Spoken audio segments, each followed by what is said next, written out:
మీ అందమైన ప్రయాణం ప్రారంభించండి. 49 మీ తల్లిదండ్రులు కావాలనే కలలను సాకారం చేయడానికి సహాయపడుతుంది. లాస్ట్ మంత్ నేను టూర్ వెళ్తున్నానని చెప్పేసి కాల్ చేశారు సార్. మా వాళ్ళు కూడా ట్రిప్ వేశారు సార్. మా ఫ్రెండ్స్. ఎక్కడికి వెళ్ళారు మీరు? నేను గోవా వెళ్ళాను మేడం. ఇక్కడ అదే ప్లేస్ లో హస్బెండ్ కూడా గోవాలో ఉన్నారు సార్. నాకు ఇంకా ఆ క్షణం ప్రాణం పోయేట్ అయిపోయింది. ఏందమ్మా మీ ఆయన చూస్తే ప్రాణం పోవటం ఏంటి? మా ఆయన సింగల్ గా నేను చూడలేదు సార్. మీతో చెప్పలేను. ఐ మీన్ రెడీ గా చూడబడికి నాకు ప్రాణం పోయేట్ అనిపించింది సార్. ఎంత ఎమోషనల్ అంటే అది మీకు చెప్పలేను సార్. నేను చెప్పకుండా గోవా రావడం అదే కదా నేను చేసిన తప్ప. అంతకు మించి ఇంకేమైనా ఉందా అంటే మరి నువ్వెవరితో తిరుగుతున్నావు, నువ్వెంతమందితో తిరుగుతున్నావు, నువ్వెన్న రూములు తిరుగుతున్నావు నాకేం తెలుసు అని చెప్పేసి రివర్స్ అయిపోయారు సార్ కన్నా మీద. నైట్ అంతా ఎవరితో ఉన్నావు, ఎవరితో తిరుగుతావు, ఎవరికి తెలుసు నీ ఫ్రెండ్స్ పక్కన ఉన్నావు కాబట్టి అంత పట్టుదలగా నటిస్తున్నావు. ఎలాంటి మాట్లాడుతున్నారు సార్ అసలు. ఈ విషయాలు ఎవరికి చెప్పుకోలేనివి సార్ అసలు. హలో హలో చెప్పియాంక, ఎందుకు నువ్వు ఇంత బ్యాడ్ గా ఇలా బిహేవ్ చేస్తున్నావు? నువ్వు కదా చేస్తుంది. నా కళ్ళతో నేను స్వయంగా చూసాను. నేను ఆ గవర్నమెంట్ రాబట్టి నేను నిజస్వరూపం బయటపడింది. లేదు అంటే నిజంగా ఎప్పటికీ నన్ను ఇలా ఒక అమ్మాయి కలుస్తుంటే నువ్వు ఎలా అనుకుంటావు, బ్యాడ్ గా ఎలా అనుకుంటావు? మనం తెలియకుండా ఎంతమందితో ఎవరెవరితో తిరిగింది అని నాకు ఎలా తెలుస్తుంది సార్? మాటలు జాగ్రత్త. ఎవరితో మాట్లాడుతున్నావు? వేషాలా? పిచ్చి పిచ్చిగా మాట్లాడకు. మీ ఇంట్లో మాట్లాడుకునేటటువంటి పద్ధతిలో ఇక్కడ మాట్లాడద్దు. ఆ అమ్మాయితో 4 సంవత్సరాల పాటు కాపురం చేసి ఒక బిడ్డను కన్నావు. నువ్వు సిగ్గులేనోడివి. ఏం మాట్లాడుతున్నావు నువ్వు? ఏం ట్రిప్పులు అయ్యా? వెళ్తే గుంపుగా వెళ్తారు, గుంపుగా వస్తారు. ట్రిప్పులు వేసినంత మాత్రాన పెళ్లి అయినటువంటి వాళ్ళు, మగవాళ్ళు, ఆడవాళ్ళు అందరూ కలిపి ఒకే రూము, ఒకే మంచం అంటే ఏ దేశంలో ఉన్నాం మనం?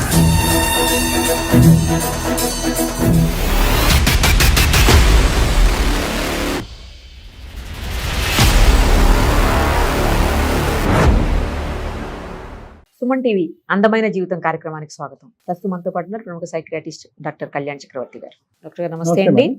డాక్టర్ గారు, ఒక మెయిల్ ఏంటంటే తప్పు చేసిన భర్తే తనని తప్పు పడుతున్నాడు అంటూ ఆ మెయిల్ ఒక్కసారి మాట్లాడదాం డాక్టర్ గారు. సార్ ప్రియాంక సార్ ఆ అమ్మాయి పేరు. తప్పు. హలో హలో నమస్తే అండి. నేను నిరుపమ, సుమన్ టీవీ అందమైన జీవితం కార్యక్రమం నుంచి కాల్ చేస్తున్నానమ్మా. మీరు మెయిల్ చేశారు కదా మాకు. థ్యాంక్ యూ మేడం, కాల్ చేసినందుకు thank you so much. Right అమ్మ, మనతో పాటు డాక్టర్ కళ్యాణ్ చక్రవర్తి గారు కూడా ఉన్నారు. అసలు ఇష్యూ ఏంటి మీరు చాలా క్లుప్తంగా చెప్పారు. అందులో నాకు అర్థం కాలేదు పూర్తిగా. అసలు ఏంటి అనేది చెప్తే ఒక్కసారి. అమ్మ నమస్తే ప్రియాంక. నమస్తే సార్. చెప్పండి అమ్మా, మీ సమస్య చెప్పండి, వివరంగా చెప్పండి. చిన్న ఇష్యూ అయితే ఉంది సార్. నాకు ఎవరికి చెప్పాలో అర్థం కాక ఇలా మీది అందమైన జీవితం నుంచి నేను ఎపిసోడ్ చాలా చూసాను సార్. సో నాకు అవి అనిపించింది నా జీవితానికి ఏదైనా సజెషన్ దొరుకుతుందని. చూద్దాం, తప్పకుండా. నైస్, చెప్పమ్మా సమస్య ఏంటో చెప్పండి. అయితే ఏమైందంటే యాక్చువల్లీ 4 years బ్యాక్ మాకు మ్యారేజ్ అయింది సార్. ఇద్దరు మీ సాఫ్ట్వేర్ అవుతారు నా జాబ్ కి. ఓకే. ఇక్కడ నేను హైదరాబాద్ హైటెక్ సిటీలో జాబ్ చేస్తున్నాను సార్. ఓకే. యూసఫ్గూడలో మేము స్టే చేస్తాం సార్. మా మదర్ అండ్ మా పాప, నేను. మా హస్బెండ్ వచ్చేసి బెంగళూరులో జాబ్ చేస్తున్నారు సార్. తను అలాగా అప్పుడప్పుడు వస్తూ పోతూ ఉంటారు. మా మదర్ ని నా దగ్గర పెట్టి పాపని చూసుకోమని చెప్పి నన్ను కూడా జాబ్ చేయమని చెప్పారు సార్. ఓకే. అంటే పెళ్ళైనప్పటి నుంచి ఇదే అమ్మా? అంటే 4 years బట్టి అతను బెంగళూరు, మీరు హైదరాబాద్. 2 years వరకు కలిసే ఉన్నాం సార్. ఓకే. అండ్ పాప, నేను మ్యారేజ్ అయిన వెంటనే ప్రెగ్నెంట్, తర్వాత పాప పుట్టింది. ఒక 2 years వరకు కలిసి ఉన్నాం సార్. తనకు బెంగళూరులో జాబ్ రాగానే తను బెంగళూరు వెళ్ళిపోతున్నాను, నువ్వు మదర్ ని పెట్టి నువ్వు ఇక్కడ యూసఫ్గూడలోనే ఉండు, నువ్వు జాబ్ చేసుకుంటూ ఉండు అని చెప్పేసి చెప్పారు సార్. సారీ అమ్మా, ఎవరు మదర్ అమ్మా? మీ మదరా? మా మదర్ సార్. సంతోషం. లాస్ట్ మంత్ ఏమైందంటే నేను టూర్ వెళ్తున్నానని చెప్పేసి కాల్ చేశారు సార్. టూర్ వెళ్తున్నానంటే సరేనండి వెళ్ళండి, ఇది ట్రిప్ ఇవన్నీ కామన్ కదా అని చెప్పేసి నేను అన్నాను. ఓకే. సరే వెళ్తున్నాను కదా టూర్. అంటే అవుట్ ఆఫ్ ది అది అనేది నాకు కన్ఫర్మ్ చెప్పకుండా వెళ్ళారు సార్. అంటే నేను ఇలా ట్రిప్ వేశారు మా కంపెనీ వాళ్ళు, నేను వెళ్తున్నానని చెప్పేసి చెప్పారు సార్. బైక్ వెళ్తున్నాను, ట్రిప్ వెళ్తున్నానని ఫ్రెండ్స్ తో. సరే నాన్న, సరేనండి వెళ్ళండి అని చెప్పేసి నేను ఎంకరేజ్ చేశాను సార్. రైట్. మా వాళ్ళు కూడా ట్రిప్ వేశారు సార్. మా ఫ్రెండ్స్ ట్రిప్ వేశారు. ఓకే. మాకు కూడా ఒక ట్రిప్ వేశారు సార్. నాకు కూడా మనం అలా సరదాగా తిరిగి చూద్దామంటే ఎప్పటి నుంచి ప్లాన్ చేశారు సార్. ఓకే, అర్థం. అయితే నేనేమనుకున్నానంటే సరే హస్బెండ్ ఎలాగా వెళ్ళారు కదా, ఇంకా మా అయితే 1 day లో అయిపోతుందని చెప్పారు సార్ మా ఫ్రెండ్స్. ఇంకా మా హస్బెండ్ పర్మిషన్ తీసుకోవాల్సిన అవసరం లేదులే, 1 day కదా వెళ్ళొచ్చేద్దాము అని నేను అనుకున్నాను తప్ప తనకి నేను ఇన్ఫార్మ్ చేయలేదు సార్. మదర్ ని అభ్యర్థించి పాపకి సరిగ్గా చూసుకొని చెప్పేసి నేను ట్రిప్ కి వెళ్ళాను సార్. ఎక్కడికి వెళ్ళారు మీరు? నేను గోవా వెళ్ళాను మేడం. ఓకే, ఫ్రెండ్స్ అంటే ఎవరమ్మా? ఆఫీస్ కొలీగ్సా వీళ్ళు? మా ఆఫీస్ కొలీగ్స్ తీసుకెళ్లారు సార్, కానీ వాళ్ళు గోవా తీసుకెళ్తారనే విషయం నాకు కూడా తెలియదు. తెలియకుండా వెళ్ళిపోతారమ్మా, బస్ ఎక్కించుకుని వెళ్ళిపోతారా అలాగే ముక్కు గుడ్డ కట్టేసి? సర్ప్రైజ్ అని చెప్పేసి తీసుకెళ్లారు. నువ్వు Okay. ఏం భయపడకు, మీ హస్బెండ్ కూడా ఎలాగో ట్రిప్ లోనే ఉన్నారు కదా అంటూ నన్ను అటు ఇటులో మోటివేట్ చేసేసారు సార్ మొత్తానికి. సరే ఇంకా ఆయనకి చెప్తే మళ్ళీ తిడతారేమో అనేది భయంతో నేను చెప్పలేకపోయాను సార్. కాదమ్మా, ఇప్పుడు మీ ఆయన అయితే కనుక నేను ట్రిప్ వెళ్తున్నానని నీకు చెప్పాడు, నువ్వైతే కనుక మీ ఆయనకి చెప్పలేదు ట్రిప్ నేను అని? చెప్పలేదు సార్, ఎందుకని? ఎందుకంటే మా ఫ్రెండ్స్ ఏమన్నారంటే 1 or 2 days లో వచ్చేస్తాము, ఇది నువ్వేం టెన్షన్ పడద్దు, ఆయన ట్రిప్ కి వెళ్ళేటప్పటికి చాలా టైం పడుతుంది కదా, నువ్వు ఈ లోపల మనం నేను సేఫ్ గానే తీసుకొస్తాం, పాపని మదర్ కి చెప్పించేసి నువ్వు మాతో వచ్చేస్తా అని చెప్పారు సార్. నేను వెళ్ళాను సార్. వెళ్ళిన దాకా అక్కడ అదే ప్లేస్ లో హస్బెండ్ కూడా గోవాలో ఉన్నారు సార్. నేను చూడలేదు సార్, ఇదైతే నేను చూడలేదు. నా ఫ్రెండ్స్, నా బెస్ట్ ఫ్రెండ్, నేను తనతో ప్రతిదీ షేర్ చేసుకుంటాను. తను చూసింది.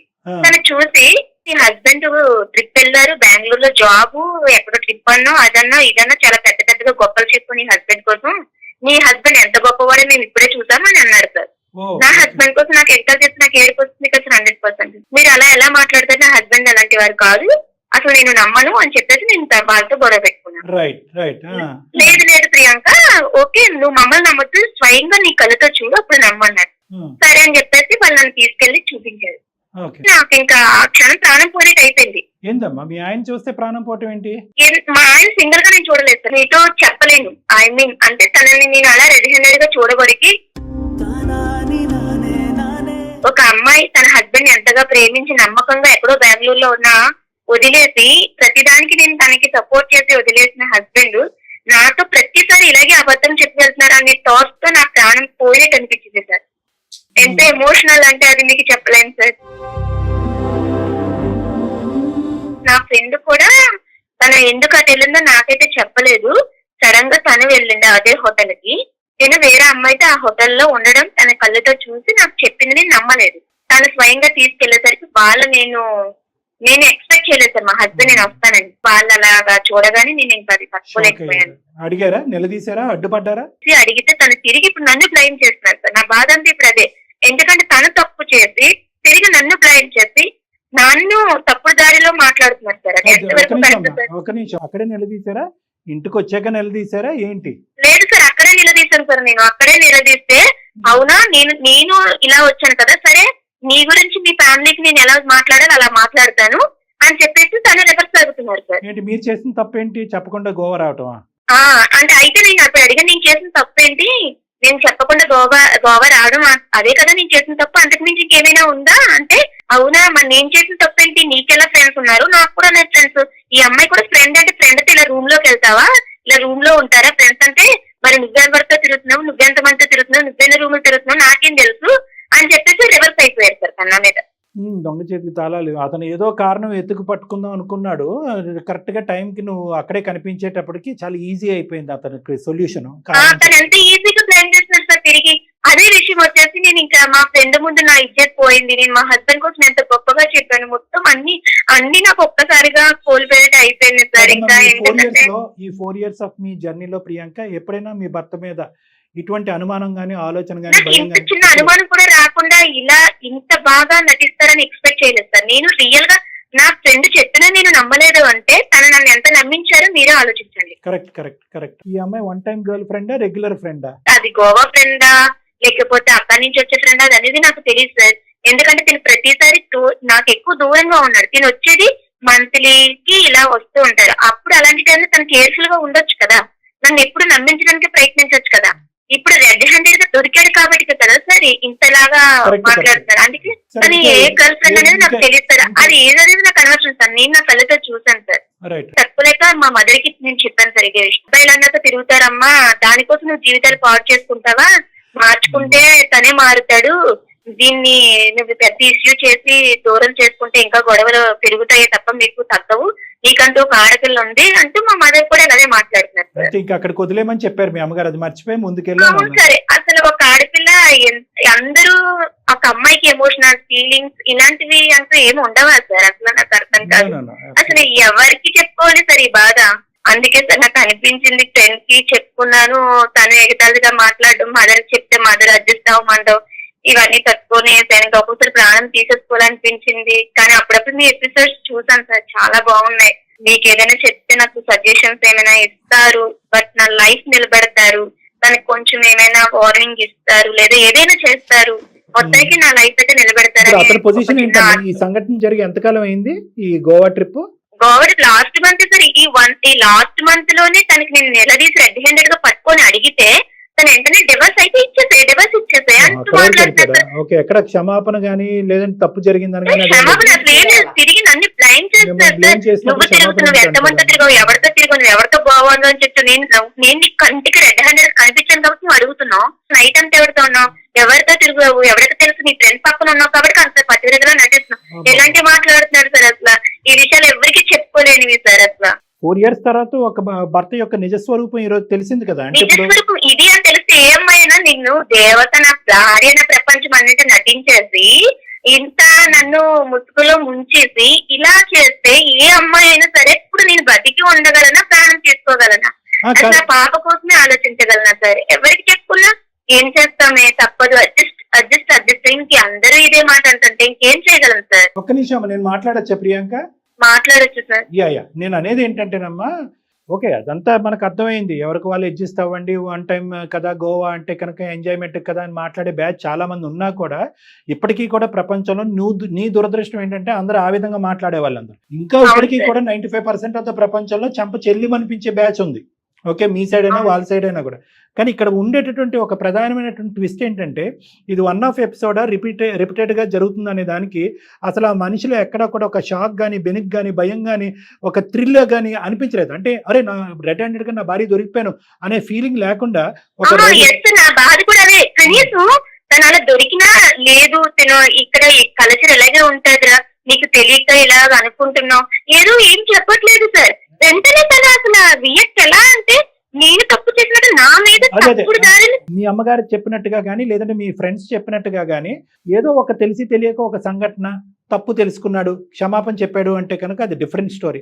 వాదిస్తున్నాడు, ఎదురుదాడి చేస్తున్నాడు, ఎక్కడా షాక్ గురవలేదు అంటే కనుక ఇతను ఎప్పటికైనా కూడా మానసికంగా ఇటువంటి సంఘటనలో నిమిత్తమై ఉన్నాడు, నిమగ్నమై ఉన్నాడు. దానికి తోడు ఏంటంటే ఎప్పటికప్పుడు ఒక రెడీమేడ్ ఆన్సర్తో రెడీగా ఉండేటటువంటి వాడు. యూజువల్లీ వాళ్ళ సైకాలజీ మనం ఎలా అర్థం చేసుకోవచ్చు అంటే కనుక ఎక్కడైనా అప్ టు డేట్, అంటే షాక్ అవ్వలేదు, బాధపడలేదు, అపాలజీ చెప్పలేదు, ఏడవలేదు, కానీ ఎదురుదాడి చేస్తున్నారు అంటే కనుక అది వాళ్ళ డిఫెన్స్ మెకానిజం అంట. అంటే ఇటువంటి పద్ధతులు అనేది 1-2 సార్లు కాదు, ఒక ఆనవాయితీగా అలవాటుగా మీ భర్తకు మారిపోయింది అనేది ప్రపంచం, మీ అమ్మగారు, మీ పక్కింటోళ్ళు, ఎదురింటోళ్ళు అర్థం చేసుకోవాల్సిన అవసరం లేదమ్మా. నువ్వు అర్థం చేసుకో. నెంబర్ 1. ఎందుకు ఇది నేను అంటున్నానంటే సార్ మీరు ఒక వార్నింగ్ ఇవ్వండి, లేదంటే అతనిలో ఏదో అంటే కనుక ఓకే వార్నింగ్ ఇస్తాం, ఇవన్నీ ఇస్తాం, అదంతా కాదు సొల్యూషన్. ఒకసారి క్యారెక్టర్ ఇలా అసాసినేట్ అయిన తర్వాత అతని యొక్క పద్ధతి తీరు ఇదే పద్ధతిలో కొనసాగితే, మగాళ్ళంటే తప్పులు చేస్తారు, గోవాలకి ట్రిప్పులు వెళ్తారు, అమ్మాయిలను ఎక్కించుకుని తిరుగుతారు అనే పద్ధతిలో మాట్లాడితే కనుక మేమేమి చేయమమ్మా, ఫోన్ పెట్టేస్తాం. ఎందుకంటే కౌన్సిలింగ్ కావాల్సింది నీకు, అతనికి కాదు. ఎందుకంటే కనుక ఇది ఏదో గోవాలో నువ్వు చూసినటువంటి 4 నిమిషాలు కాదు, 4 years బట్టి ఇంక్లూడింగ్ హైదరాబాదా, బెంగళూరా అనే ఇది లేకుండా కంటిన్యూస్గా నడిచేటటువంటి అంశంలాగా నాకైతే అనిపిస్తుంది. అతనితో మాట్లాడక ముందే, మాట్లాడిన తర్వాత ఏమవుతుందో నేను చూస్తాను. సో నేనేమంటున్నానంటే in the process of making your decision, doctor Kalyan Chakravarthy and Nirupama మేము చెప్పే విధంగా అతనికి చెప్పినా కూడా ఒకప్పుడు అతని తీరు తన్ను ఒకే విధంగా ఉంటే అమ్మ నువ్వేమంటావు, నాన్న నువ్వేమంటావు అనేది కాకుండానే నీ మనసుకు నచ్చినటువంటిది, నీ ఇంటిగ్రిటీ, నీ వ్యక్తిత్వపరమైనటువంటి ఇంటిగ్రిటీని కాపాడుకునే డెసిషన్ మాత్రం తీసుకో. ఎందుకంటే మేడం ఇది ప్రియాంకకు నేను ఎందుకు చెప్పాను అంటే ఈ అమ్మాయి 2 గాయాలతో బాధపడుతుంది. ఒకటి, నమ్మినటువంటి మొగుడు మగాడు ఇలా చేస్తాడని కల్లో కూడా అనుకోలేదు ఆ అమ్మాయి ఇన్ఫ్యాక్ట్ గిల్ట్తో గోవాకి వెళ్ళింది. ఇదేంటి మా ఆయన నాకు చెప్పి వెళ్ళాడు, నేను చెప్పకుండా వెళ్తున్నానని గిల్ట్తో వెళ్ళింది ఆ అమ్మాయి. వాస్తవానికి అక్కడ అతను గోవాలో కనిపించకపోయి ఉంటే కనుక ఈ అమ్మాయి అరే నేనేంటి గోవా వచ్చి షికార్లు సీనీలు తిరుగుతున్నాను, ఇప్పటికి వచ్చిన ఆయనకి ఎప్పుడు అబద్ధం ఆడలేదని చెప్పి ఎదురెళ్ళి ఈ అమ్మాయి భర్తకి క్షమాపణ చెప్పేటటువంటి మనస్తత్వం. ఒకటి, భర్త యొక్క క్యారెక్టర్ తెలియటం. రెండోది, అతను డిఫెన్స్ మెకానిజం యూజ్ చేస్తూ ఈ అమ్మాయి ఎక్కడ ప్రచారం చేయకుండా ఈ అమ్మాయి నోరుకి తాళం వేయటం గురించి అతను చేసినటువంటి ప్రక్రియ ఏంటంటే 4 సంవత్సరాల పాటు ఇతనితో పాటు ప్రయాణం చేసి బిడ్డను కన్నటువంటి ఒక ఆడదాన్ని క్యారెక్టర్ అసాసినేట్ చేస్తున్నాడు. ఒక తప్పు అయితే ఓకే, మనం ఏదన్నా అనుకోవచ్చు, వాళ్ళ అమ్మగారు లాగా నువ్వెందుకు వచ్చావు గోవా, నీకెంత మగాళ్ళు లేవు. ఏంటి మేడం అదే కదా. అటువంటి వ్యక్తితో ఈరోజు 4 సంవత్సరాల తర్వాత ఇలా ఉంది అంటే 40 సంవత్సరాల తర్వాత ఈ అమ్మాయి బ్రతికే ఉండదు. సరే మీరు మాట్లాడితే తన మాటలు మీరు కూడా స్వయంగా వింటారు కదా సార్, అది కూడా చెయ్యి. ఏదైనా సజెషన్ అంటూ కొంచెం నాకు చూద్దాం. ఏదైనా అమ్మా. మీ తరపు నుంచే హెల్ప్ అవుతుందని నేను ఇంత బాధపడుతున్నాను. ఏ మాత్రం ఎవరికి దారి చెప్పుకోవాలి అర్థం. ఏ మాత్రం దారి ఉన్నా కూడానమ్మా, ఏ మాత్రం తోవన్నా కూడా నీ గురించి, నీ బిడ్డ గురించి మాత్రమే, ఆ మహానుభావుడి గురించి కాదు. ఈ పెళ్లిని కాపాడి, ఈ బంధాన్ని కాపాడేటటువంటి ప్రయత్నం చేస్తాం. కానీ Thank you, పొగరుతో sir. విర్రవీగిపోయేటటువంటి మనస్తత్వం కనిపిస్తే కనుక నిన్ను జీవితాంతం కాపాడేటటువంటి ప్రయత్నంలో ఈ బంధాన్ని తెగ్గొట్టడం బెటర్ అనే డెసిషన్ కూడా తీసుకోవడానికి మేము రెడీగానే ఉన్నాం. కాబట్టి నువ్వే ఒకసారి ఫోన్ కలపమ్మా, మాట్లాడి ఆ హీరో క్యారెక్టర్ ఏంటో ఒకసారి అసెస్ చేద్దాం. అలాగే సార్, ఒక్క నిమిషం లైన్ లో ఉన్నాను సార్, కలుపుతున్నాను. కలపమ్మా. హలో, హలో చెప్పియంక ఎందుకు నువ్వు ఇంత బ్యాడ్ గా ఇలా బిహేవ్ చేస్తున్నావు? నువ్వు కదా చేస్తుంది. నిజంగా ఏ రోజు కూడా నేను ఒక్క క్షణం కూడా నువ్వు ఇలాంటి మిస్టేక్స్ చేస్తానని ఎక్స్పెక్ట్ చేయలేదు తెలుసా. నేనేం మిస్టేక్ చేశాను? నా కళ్ళతో నేను స్వయంగా చూశాను. నేను ఆ గవర్నమెంట్ రాబట్టి నీ నిజస్వరూపం బయటపడింది. లేదు అంటే నిజంగా ఎప్పటికీ నన్ను ఇలా అవును, ఒక అమ్మాయి కలుస్తుంటే, ఒక అమ్మాయి కలుస్తుంటే నువ్వు ఎలా అనుకుంటావు? బ్యాడ్ గా ఎలా అనుకుంటావు? డైరెక్ట్ గా నేను పట్టుకున్నాను. వెళ్ళినప్పుడు ఒక రూమ్ లో కాకుండా ఇంకెలా ఉంటారు? నేను అలాంటి సిచ్యువేషన్ లో నీకు కనిపిస్తే నువ్వేమంటావు చెప్పు. అవును, నువ్వు ఎలా వచ్చావు నాకు ట్రిప్ కి? నువ్వు నాకు చెప్పకుండా నువ్వు ఎలా వచ్చావు? నువ్వు ట్రిప్ కి నువ్వు ఇట్లా ఎక్కడ పట్టుకో. చెప్పాలి కదా. నువ్వు ఒక హస్బెండ్ గా నేను నీకు ఒక హస్బెండ్ అయినప్పుడు నువ్వు ట్రిప్ అని చెప్పేసి నాకు చెప్పాలా? నువ్వు చెప్పకుండా ఎలా వస్తావు మీ ఫ్రెండ్స్ తో? చాలా బాధపడ్డాను. నేను నీకు చెప్పకుండా పడేది కాదు. నువ్వు ఫస్ట్ ఆఫ్ ఆల్ జరిగింది ఏంటి అంటే, ఇక్కడ నా ఫ్రెండ్స్ గోవా అనే విషయం కూడా నాకు చెప్పలేదు. బట్ మీ హస్బెండ్ ఎలాగా ట్రిప్ కి వెళ్ళారన్నావు కదా, పాపం నీ మదర్ చూసుకున్నా కదా. ఒక 2 days లో రిటర్న్ మనం వచ్చేస్తాం అన్న 2 days తప్ప ఎంత టైం చెప్పలేదు. బట్ ఎవరికైనా చాలా ఫీల్ అయ్యాను. నువ్వు నాకు చెప్పాలి కదా. నువ్వేమంటున్నావు? నేను అక్కడ నేను రెడీ హ్యాండెడ్ గా పట్టుకునేసరికి నాకెవరో ఉన్నారు, నేను ఎవరితో తిరుగుతున్నట్టు మాట్లాడుతున్నాను. ఎంతవరకు హ్యాండెడ్ కాదు, ఒక నార్మల్ గా ఇప్పుడు క్యాజువల్ గా ఎవరైనా తిరుగుతాడు. ప్రెసెంట్ టైం లో ఒక అబ్బాయి ఒక అమ్మాయి ఉండాలనే లేదని కదా. క్యాజువల్ గా అర్థమైంది. ఇంకా నువ్వు నటించొద్దు. నువ్వు క్యాజువల్ గా ఉండరా ఇప్పుడు? నా కళ్ళతో చూసాను. ఇంకా నువ్వు ఇంకా నువ్వు దాన్ని బ్లైండ్ చేసి మాట్లాడదు. ప్రాబ్లం ఉంది, నువ్వు వద్దనుకుంటే నాకు విడాకులు ఇచ్చాయి అంతే కదా. ఇచ్చేస్తారు. విడాకులు ఇస్తారా? అదే ఇద్దాం. మీరు హలో ప్రియాంక, ఎవరు కలిపావు? ఎవరు కలపాలి? నువ్వు కలిపేది. మేము సుమన్ టీవీ అందమైన జీవితం కార్యక్రమం నుంచి నేను నిరుపమ, అలాగే డాక్టర్ కళ్యాణ్ చక్రవర్తి సార్ కూడా ఉన్నారు. ఇద్దరం మాట్లాడుతున్నాము. మీ వైఫ్ మాకు మెయిల్ చేశారు. మీరు చేసిందంతా కూడా ఇప్పుడు మాకు మొత్తం చెప్పారు ఆవిడ. ప్రాబ్లమ్స్ ఏమన్నా ఉంటే మేము క్లియర్ చేసుకుంటాం. మీకు కలపాల్సిన అవసరం లేదు కదా. విడాకులు, ఇస్తరాకులు, అరిటాకులు ఇవి అడుగుతున్నావు కదా. ఆ అమ్మాయికి అది ఇవ్వడానికి ఇష్టం లేదు. ఇవ్వాలి అంటే నిజంగా ఇవ్వాల్సిన వచ్చేటువంటి విధంగా ఉంటే కనుక ఆ అమ్మాయి ఇస్తుంది. దాంతోపాటు వేరేవి కూడా ఇవ్వడానికి ఆ అమ్మాయి రెడీగా ఉంది. అవన్నీ తర్వాత చూద్దాం. ఫస్ట్ మేము ఒక క్లారిటీ గురించి మీకు ఫోన్ చేసాం. సుమన్ టీవీ వరకు చూసుకున్నట్టుగా అవ్వట్లేదు కాబట్టి మా దాకా వచ్చింది. మీరు రూమ్ లో చూసుకుని తేలిపోయేటటువంటి గొడవ అయితే కనుక ఆ అమ్మాయి మా వరకు రాదు రాదు కదా. అది ఆ అమ్మాయికి సమాధానం దొరకలేదు. చాలా క్వశ్చన్ మార్క్స్ ఎక్కువైనాయి కాబట్టి వచ్చినాయి. నువ్వు ఆ గోవా అమ్మాయి రూమ్ లో చూసుకున్నంత ఈజీగా మీరిద్దరు చూసుకోవట్లే కదా. అది కదా సమస్య. మీరిద్దరు గోవా ట్రిప్ అనుకున్నారు, వెళ్ళారు. ప్లస్ నువ్వు ఏంటంటే ఒక అమ్మాయి అబ్బాయి కలిసి ఉంటే కనుక అదేనా అంటున్నావు. ఇంకేం కావాలి? ఆ అమ్మాయి రెడ్ హ్యాండెడ్ గా ఒక రూమ్ లో చూసింది, ఇంకేం చూడాలి? నేను తన భర్తను కదా. నేను భర్తను అయినప్పుడు ఆమె ఒక వైపు రెస్పాన్సిబిలిటీగా నాకు చెప్పేసి వెళ్ళాలని తెలియదు ఆమెకి. బాబు విను, ఆ గీత గురించి తర్వాత మాట్లాడుకుందాం. ఈ గీత గురించి, పెద్ద గీత ముందు చిన్న గీత. ఆ అమ్మాయి నీకు చెప్పకుండా వెళ్ళటం అనేది ఒక చుక్క లాంటిది. నువ్వు చేసినటువంటిది జీవితాంతం ఆ అమ్మాయికి ఒక శిక్ష పడేటటువంటి విధమైనటువంటి పరిస్థితికి నువ్వు తీసుకొచ్చావు. ఏది పెద్ద తప్పు? ఆడెవడో దొంగోడు ఉన్నాడంట. వాడంటే దొంగతనం చేశాడంట. దొంగతనం చేసిన తర్వాత సీసీటీవీలో రికార్డ్ అయిందంట. ఏంటి సార్ సీసీటీవీలో రికార్డ్ చేశారు, నా ప్రైవసీకి భగ్నం కలిగించారన్నట్ట. దొంగతనం ఎక్కువ, నువ్వు సీసీటీవీ రికార్డ్ చేయడం తప్ప? అలా ఉంది ఇది. అసలు కాదు, ముందు చెప్తే అక్కడికి రెడీ హ్యాండెడ్ గా నాకు పట్టుకుంది కాబట్టి మాట్లాడుతుంది. నాకు తెలియకుండా ఎంతమందితో ఎవరెవరితో తిరిగింది అని నాకు ఎలా తెలుస్తుంది సార్? మాటలు జాగ్రత్త. ఏం మాట్లాడతా? ఎవరితో మాట్లాడుతున్నావు? వేషాలుగా ఉందా? నేనేమన్నా తప్పు చేయడం ఏమన్నా చూసిందా సార్? అమ్మా నార్మల్ గా రూమ్ లో ఒక్క నిమిషం. కాదు ఏంటి ఇప్పుడు మీ వైఫ్ పెళ్ళైనప్పటి నుంచి 4 years బట్టి హైదరాబాద్ లోని, బెంగళూరులోని ఎప్పటికప్పుడు ఏమీ చూడకపోయినా చూసినట్టుగా సృష్టించేసి అనుమాన పిశాచితో నువ్వు ఇంతకాలం బట్టి కాపురం చేస్తున్నావా? లేదంటే గోవాలో చూసిన తర్వాతే ఈ సందర్భం వచ్చిందా? ఇది ఫస్ట్ టైం సార్ ఇవన్నీ చూడని అవసరం లేదు సార్. ఒక్కసారి నాకు చెప్పకుండా ట్రిప్ కి వెళ్ళింది, అది చాలు కదా సార్. నేను ఆమె నమ్మకంలో ఉండడానికి ఓకే ఏది పెద్ద తప్పు? ఎన్నెన్నో చేస్తుంటారు, ఏమేం చేస్తుంటారో మనకేం తెలుసు. ఇదే చెప్పకుండా పిచ్చి పిచ్చిగా మాట్లాడకు. మీ ఇంట్లో మాట్లాడుకునేటటువంటి పద్ధతిలో ఇక్కడ మాట్లాడద్దు. ఆ అమ్మాయితో 4 సంవత్సరాల పాటు కాపురం చేసి ఒక బిడ్డను కన్నావు. నువ్వు సిగ్గులేనోడివి. ఏం మాట్లాడుతున్నావు నువ్వు? ఆ అమ్మాయి తప్పే క్షమాపణ అని చెప్పమంటావా? దానికి ఆ అమ్మాయి 1 కాదు 100 సార్లు క్షమాపణ చెప్పడానికి ఆ అమ్మాయి రెడీగా ఉంది. నీ సబ్జెక్ట్ ఏంటో చెప్పు. ఇది ఒకేసారి ట్రిప్పా? 6 నెలలకు ఒకసారి ఇలా ట్రిప్ వేస్తా ఉంటావా? ఈ అమ్మాయితో నీకు ఇంతకు ముందే పరిచయం ఉందా ఏంటి ఈ అమ్మాయి? లేదు సార్, మామూలుగా మాకు ఆఫీస్ లో ట్రిప్ వేస్తా ఉన్నా, మా ఫ్రెండ్ కాబట్టి వెళ్తా ఉంటాం సార్. ఏది గోవాకైనా చాలా చోట్లకి వెళ్ళారా? ట్రిప్ వాళ్ళు ఎక్కడికి వేస్తే అక్కడికి వెళ్తా ఉంటాం సార్. కాదు అందరూ వెళ్తారా? మీరిద్దరు వెళ్తారా? లేదు సార్, అందరం వెళ్తాం సార్. అందరికి ఇలాగే ఇస్తారా? గర్ల్ బాయ్ కి కలిపి ఒకే రూమ్ ఇస్తారా? ఒకే మంచం? ఏం ట్రిప్పులు అయ్యా? లేదు సార్, ఎవడయ్యా ట్రిప్పులు వేసేది? నాకు ఈ ఫోన్ నెంబర్ ఎవడిచ్చాడు? ట్రిప్పులు ఎవడేస్తాడు? ట్రిప్పులు అలాగా వెళ్తే గుంపుగా వెళ్తారు, గుంపుగా వస్తారు. ట్రిప్పులు వేసినంత మాత్రాన పెళ్లి అయినటువంటి వాళ్ళు, మగవాళ్ళు, ఆడవాళ్ళు అందరూ కలిపి ఒకే రూము ఒకే మంచం అంటే ఏ దేశంలో ఉన్నాం మనం? నీకు బుద్ధి ఉందా? ఆ అమ్మాయికి బుద్ధి ఉందా? ఆ అమ్మాయికి కూడా పెళ్లి అయిందా? లేదు సార్. ఆ అమ్మాయికి మ్యారేజ్ అవ్వలేదు. నిజం చెప్పు, మేము కనుక్కోగలం. పెళ్లి అయిందా లేదా ఆ అమ్మాయికి? అవలేదు సార్. ఆ అమ్మాయికి పెళ్లి అవ్వలేదు, లేదంటే ఆ అమ్మాయిని కాపాడుతున్నావు నువ్వు? లేదు, కాపాడలేదు సార్, పెళ్లి అవ్వలేదు ఆమె అంతే. ఈ అమ్మాయితో ఇది ఫస్ట్ టైమా? చాలా సార్లు వెళ్ళావా?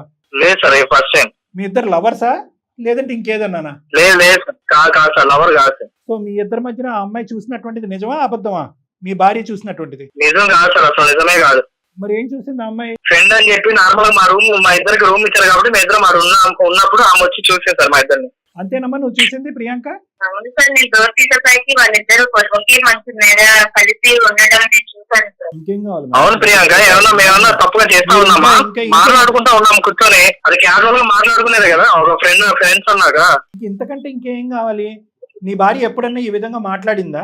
నువ్వు బెంగళూరులో ఉండగా ఈ టైంకి ఎందుకు వచ్చారండి, ఇప్పటి వరకు ఇంటికి ఎందుకు రాలేదు, నేను ఫోన్ చేస్తే ఎందుకు ఎత్తలేదు, వీడియో కాల్ చేసినా కూడా మీరు ఎందుకు ఎత్తలేదు అనేటటువంటి మాట ఎప్పుడన్నా అనుమానాస్పదంగా తప్పుడుగా నీ భార్య ఎప్పుడన్నా నీతో మాట్లాడిందా? లేదంటే ఇప్పుడు చూసిన తర్వాత ఇదే ఫస్ట్ టైం మాట్లాడుతుందా? లేదు సార్, మనస్ఫూర్తిగా చెప్తాను సార్, నా ఫ్రెండ్ సార్, నేను ఎప్పుడు ఇలా ఏం చేయలేదు సార్ అసలు. ఈ రెండిట్లో ఏది పెద్ద తప్పు? నువ్వు ఒక అమ్మాయితో ప్రైవేట్గా ఒక పార్టీకి అదే గోవాకి వెళ్ళటం పెద్ద తప్ప, నీ భార్య చెప్పా పెట్టకుండా వచ్చి అంటే బిడ్డని వాళ్ళ తల్లి దగ్గర వదిలేసి ఒక ట్రిప్కి రావటం పెద్ద తప్ప? ఈ రెండిట్లో ఏది పెద్ద తప్పు? నాదే తప్పు సార్, కానీ అందరి ముందు నన్ను నిలదీసే లోపల నాకు కోపం వచ్చింది సార్. ఏమని నిలదీసింది? అందరూ ఎవరున్నారు? వాళ్ళ ఫ్రెండ్స్ తో వచ్చి నన్ను నిలదీసింది సార్. సో కోపం వచ్చి నువ్వు అన్నటువంటి మాట ఇది? అవును సార్. సరే ఇప్పుడు ఏం చేద్దాం అయితే? విడాకులు ఇమ్మంటావా అమ్మాయిని? అదేనా నువ్వు కోరుకునేది? నాకు ఎలాంటి ఇష్యూ ఏం లేదు సార్, నన్ను అనుమానించుకున్నా ఉంటే చాలు సార్. ఏమ్మా ప్రియాంక? సార్ చెప్పండి సార్. ఏంటి అనుమానం అంటున్నాడు? ఇది ఫస్ట్ టైమా? ఇంతకు ముందు కూడా అనుమానించావా? లేదు సార్, ఇదే ఫస్ట్ టైం సార్. నేను నా కళ్ళతో చూసాను కాబట్టి తనని అలా ప్రశ్నించాను తప్ప, లేకపోతే ఎప్పుడు ఇంతకు ముందు ఈ 4 years లో తనని నేను ఒక్కవాడు కూడా అనలేదు సార్. ఇప్పటికైనా నిజం చెప్పు. ఎందుకంటే కనుక దీనికి సంబంధించినటువంటి పూర్వాపరాలు ఇవన్నీ కూడా మీ వైఫ్ లాగా ఇలా నానుస్తూ మెత్తగా మేమైతే అడగాలి అని అనుకోవట్లేదు. దీనికి సంబంధించినటువంటి ఎంక్వైరీలు అన్నీ చేసి నిజ నిర్ధారణ చేయడానికి మేము రెడీగానే ఉన్నాం. అంతవరకు వెళ్ళటం మాకు ఇష్టం లేదు. ఎందుకంటే నీతో పాటు పెళ్లి కానటువంటి వేరే ఆడపిల్ల యొక్క పరువు కూడా ప్రత్యక్షంగా మీ ఆఫీస్లో పోయేటటువంటి పరిస్థితి ఉంది. కాబట్టి ఇప్పటికైనా నిజం ఒప్పుకో. ఏదైతే మీ భార్య తన కళ్ళతో చూసిందో అది నిజమా అబద్ధమా? తప్పును ఒప్పుకుంటావా? తప్పును అంగీకరిస్తావా? తప్పుకు క్షమాపణ చెప్తావా లేదా అనేటటువంటి ఫస్ట్ మాకు లెక్క తేలాలి. మేము ఎక్కువ డిస్కషన్ చేయాలన్నట్లేదు అనుకోవట్లేదు. ఇదే నా ఆఖరి మాట. తప్పంతా నాదే సార్. ఈ మ్యాటర్ ని పబ్లిక్ గా చెప్పి అమ్మ ఇట్లా మాట్లాడడం వల్ల నేను నా రియాక్టర్ అవ్వడం జరిగింది సార్. హార్ట్ఫుల్లీ నేను సారీ చెప్తున్నాను సార్. ఈ మ్యాటర్ ని నేను ఇంకా ముందుకు తీసుకెళ్ళాలని నేను అనుకోవట్లేదు సార్. నువ్వు అనుకోవట్లేదు, ఆ అమ్మాయి అనుకోవాలి కదా. సారీ ఎవరికి చెప్తున్నావు? మాకా? ఎవరికి సారీ? లేదు సార్, ప్రియాంకకే సార్. అతను భయపడుతున్నాడు, తడబడుతున్నాడు, మాటలు కూడా అయిపోయినాయి. నేను అడిగేది ఏంటంటే నువ్వేమనుకుంటున్నావు? అతను తప్పు ఒప్పుకున్నాడు, నెంబర్ 1. సారీ చెప్పడానికి రెడీగా ఉన్నాడు హార్ట్ఫుల్గా. 3వ అంశం ఏంటంటే కనుక ఇంక ఇది లోతుగా తవ్వద్దు, ఇంకా తవ్వి ఇంకా పరుగుపోయేటటువంటి పరిస్థితి వస్తే కనుక నేను అక్కడ తలెత్తుకుని ఉద్యోగం చేయలేననే పరిస్థితికి వచ్చిందని అంటున్నాడు. నువ్వేమంటావు? నీ ఒపీనియన్ ఏంటి? ఇప్పటి నుంచి ఎటువంటి తప్పులు నేను చేయను ప్రియాంక, మన బిడ్డ మీద ఒట్టేసి చెప్తున్నా. బిడ్డ మీద ఒట్టేసి చెప్తున్నాను. మీ వరకు వచ్చాను కాబట్టి మీరు ఎలా చెప్తే నేను అలానే చేస్తాను సార్. నేను ఇందాక మాట్లాడినటువంటి టోన్లో ఇప్పుడు నేను మాట్లాడట్లేదు. ఓకే, ఒక అంశం అయితే జాగ్రత్త గుర్తుపెట్టుకో. అతను తప్పు చేశాననేటటువంటి అంశం ఈ రోజు ఒప్పుకున్నాడు. నీకు కావాల్సినటువంటి ఎంక్వైరీలు, నీకు కావాల్సినటువంటి పర్యవేక్షణ, నీకు కావాల్సిన మానిటరింగ్ నువ్వు అన్ని చేసుకో. నువ్వు ఇందాక వరకు నువ్వు చేసిన తప్పు అనే మాట ఇప్పుడు అసలు విరమించుకున్నాడు, ఆ మాట అనట్లేదు. నీ క్యారెక్టర్ మీద బురద జల్లితే కనుక ఇక్కడ ఒప్పుకోవటానికి ఊరుకోవటానికి ఎవరూ లేరు. అదైతే విత్డ్రా అయ్యాడు. రెండోది, నువ్వు ఏదైతే కళ్ళతో చూసావో ఇనీషియల్ గా వాదించినా కూడా ఇప్పుడు ఏమంటున్నాడు, అవును అది చూసింది తప్పేనండి, నేను మళ్ళీ చేయను అన్నాడు. నాలుగో అంశం ఏమంటున్నాడు అంటే కనుక క్షమాపణ చెప్తాను, కాళ్ళమే పడి క్షమాపణ చెప్తాను అన్నాడు. ఐదోది ఏమంటున్నా అంటే బిడ్డ మీద ఒత్తండి, ఈ తప్పు మళ్ళీ జరగదు అని అంటున్నాడు. ఆరోది ఏమంటున్నాడు అంటే కనుక ఇంకా ముందు పరువు పోతుందేమో అనేటటువంటి భయం నాకు ఉందండి, కాబట్టి దయచేసి ఈ సబ్జెక్ట్ని ఇక్కడ వదిలేసేయండి, ప్రియాంక తరపు నుంచి ఈ సబ్జెక్ట్ని ఇక్కడ వదిలేసి ఇక్కడతో క్లోజ్ చేయండి అనేటటువంటి మాట అంటున్నాడు. సో అన్ని దిక్కుల మా ఇన్వాల్వ్మెంట్ వల్ల అవనియండి, లేదంటే నీ యొక్క స్టెప్స్ వల్ల అవనియండి, అన్ని దిక్కుల నుంచి ఒక విధమైనటువంటి షూరిటీ, ఒక విధమైనటువంటి గ్యారంటీ మనకు వచ్చింది. అది ఖచ్చితమైన గ్యారంటీ అని నేను చెప్పను. నీ జాగ్రత్తలో నువ్వు ఉండవలసినటువంటి అవసరం ఉంది. అన్నిటికంటే most emotional and sentimental and sensitive subject అతను ఏదైనా డిస్కస్ చేశాడంటే, ఒకటి నా తప్పైంది, రెండోది నా బిడ్డ మీద ఒట్టేసి చెప్తున్నానని చెప్పి. ఎందుకంటే బిడ్డ మీద ఒట్టేసిన తర్వాత ఇంకా అంత కర్కోటకంగా, అంత కఠినంగా వ్యవహరిస్తాడు, అంత అసభ్యకరంగా జీవితకాలంలో వ్యవహరిస్తాడని నేనైతే అనుకోవట్లేదమ్మా. ఎందుకంటే మనందరం పిల్లగన్న వాళ్ళం. సో కాబట్టి ఇన్ని అంశాల్లో అతనిలో ఒక కనువిప్పు, ఒక ఆలోచన శైలి వచ్చింది. కాబట్టి నువ్వు ఒక్కసారి ఛాన్స్ ఇవ్వాలి అనేటటువంటిది నా ఆలోచన. తర్వాత నీ ఇష్టం. సరే సార్, నేను మీ వరకు వచ్చిన బాధ చెప్పుకున్నాను. మీరు నా కోసం ఇంతలాగా ముందుకు వచ్చి చేస్తున్నందుకు మీ మాట వింటాను సార్. ఎప్పుడు వస్తున్నారు మీరు హైదరాబాదు? సార్ వస్తున్నాను సార్, నెక్స్ట్ వీక్ వస్తున్నాను. వస్తారా? ఓకే, వచ్చినప్పుడు ఒకసారి మీరిద్దరు నన్ను ఒకసారి కలుస్తారా? Okay sir, okay. ఎందుకంటే ఈ దెబ్బతో మొత్తం అంతా కూడా అనుమానాలన్నీ కూడా పటాపంచలు అయిపోతాయని నేను అనుకోవట్లేదు. రేపొద్దున మళ్ళీ మీరిద్దరు కలిసి ప్రయాణం చేసిన తర్వాత ఒక ఇమోషన్లోనో, ఒక బాధలోనో, ఒక కష్టంలోనో ఏదైనా ప్రశ్న వస్తే కనుక మళ్ళీ కథ మొదటికి వస్తుంది అనేటటువంటి భయంతో నేను చెప్తున్నాను. ఒక్కసారి నన్ను ఒకసారి వచ్చి కలవండి, కన్సల్ట్ అవ్వండి. కలిసిన తర్వాత ఆ అమ్మాయికి ఏమన్నా వేరే అనుమానాలు ఉంటే కనుక అవి ఏమైనా నివృత్తి చేయడానికి మీరు ప్రయత్నం చేయండి. అదేవిధంగా ఈ అమ్మాయి మీద మీకు ఏమైనా నెగిటివ్ అభిప్రాయం ఉంటే కనుక అదేవిధంగా ఆ అమ్మాయి కూడా అది నివృత్తి చేయడానికి ప్రయత్నం చేస్తుంది. ఇంకా అక్కడితో క్లోజర్కి వస్తుంది. ప్రస్తుతానికైతే కథ సుఖాంతం అని నేను అనుకుంటున్నాను. ఇంకేమీ ఈ కాల్ పెట్టేసిన తర్వాత ఫర్దర్ డిస్కషన్ అనేటటువంటిది చేయకూడదు అనేది కూడా నా విజ్ఞప్తి. ఏమంటారమ్మా? తప్పకుండా. థ్యాంక్ యూ అమ్మా. మొత్తానికి పీస్ఫుల్ గా ఒక జంటనైతే కలపగలిగాం సార్. నాకు చాలా హ్యాపీగా అనిపిస్తుంది. అమ్మాయి కూడా చాలా హ్యాపీగా ఉంది, అతను కూడా హ్యాపీగా ఉన్నాడు. మేడం ఏంటంటే అంటే ఈ వీళ్ళకి కాదు మేడం, మీరు చెప్పింది మంచి మాట. పబ్లిక్ అందరికీ కూడా ఒక ఎగ్జాంపుల్ మనం ఒకటి ఈ కేసు ద్వారా ప్రొవైడ్ చేద్దాం మేడం. ఎందుకు అంటే అమ్మో ఇది ఒక గుట్టుగా ఉంచాలి, గోప్యంగా ఉంచాలి, పబ్లిక్ అవుతే కనుక ఇది ఇంకో లెవెల్కి వెళ్ళిపోతారు అనేటటువంటి అస్త్రం ప్రతి దాంట్లో పనిచేయదు మేడం. ఇప్పుడు అతను ఏంటి ఈ అమ్మాయి మీద ఎదురుదాడి చేసి అలిగేషన్ పెట్టడానికి ప్రధానమైనటువంటి కారణం ఏంటంటే ముందు బదనాం చేసిందని, పరువు పోయేటటువంటి థ్రెట్ వచ్చింది కాబట్టి. సో ఇలాగా ఈ విధంగా నడిచేటటువంటి వ్యక్తులు ఆడవాళ్ళైనా మగవాళ్ళైనా, ఒకప్పుడు భార్యలైనా భర్తలైనా, ఎవరికైనా ఒక క్రైసిస్ వస్తే కనుక పరువు అనేటటువంటిది చాలా ఇంపార్టెంట్ ఇష్యూ. ఆ పరువు పోయేటటువంటి పరిస్థితి వస్తుంది అనేటటువంటి థ్రెట్ అవతల పార్టీకి వెళ్ళాలి. అంతే, అదొకటే సొల్యూషన్. ఈ 4 గోళ్ల మధ్యన అంటే కనుక అదే ఆనవాయితీ కొనసాగిస్తాడు, ఎదురుదాడి చేస్తాడు, వేలెత్తి చూపెడతాడు, నువ్వు పార్టీలకు వెళ్ళలేదా అంటాడు, నువ్వు గోవాలకు వెళ్ళలేదా అని అంటాడు, ఇవన్నీ వస్తాయి. సో కాబట్టి ఏంటంటే ప్రతి సందర్భంలోని ప్రతి సమయంలోని పరువు కాపాడేటటువంటి ప్రయత్నంలో కప్పిపుచ్చేసేటటువంటి ప్రయత్నం చేస్తే కనుక జబ్బుగానే ఉండిపోతుంది. అతనికి ఉన్నది వాస్తవానికి ఒక జబ్బు. Thank you madam. నమస్తే.